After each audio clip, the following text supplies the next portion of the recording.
All right, man. So, wow, the BT Hip Hop Awards and Soul Train Awards have now been suspended indefinitely.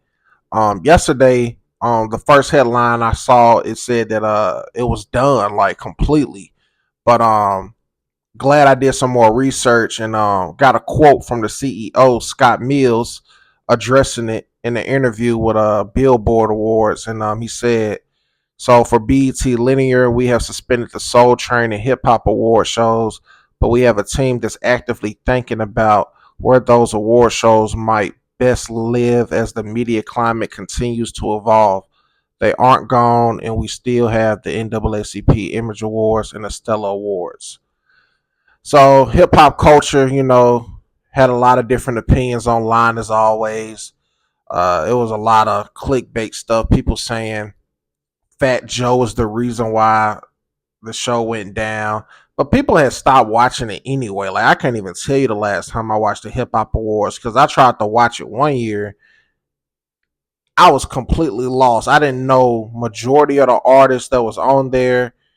And what made that show so dope was, the ciphers because you were able to discover new artists and things of that nature. And I always looked forward to, wanting to be in one of those ciphers. But the ciphers is what made it hype. I mean, Kendrick Lamar and TDE had a classic TDE cipher where he first started taking shots at Drake. So that just lets you know the impact the hip hop awards once had. So it's good that it's not gone completely, but even if it was gone completely, I think somebody was gonna step up to the plate and create something because there's so many different platforms now with social media and innovators always figure out a way. I mean, even when the pandemic hit, you saw what they did with verses. So something will come to replace it or enhance the product. Now, as consumers, we gotta keep it real, man. We wasn't checking for the BET Hip Hop Awards anyway.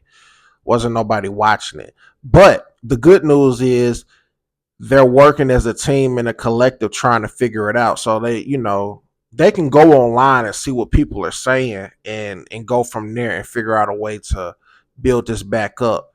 And the BET Awards this past year was phenomenal. The only, con to it was just too long. But if you can whoever was a part of that and putting that together, that's who you need to holler at. And it's always good to just, talk to the people and see what the people are saying. Off the top of my head, I can't even think what they could do to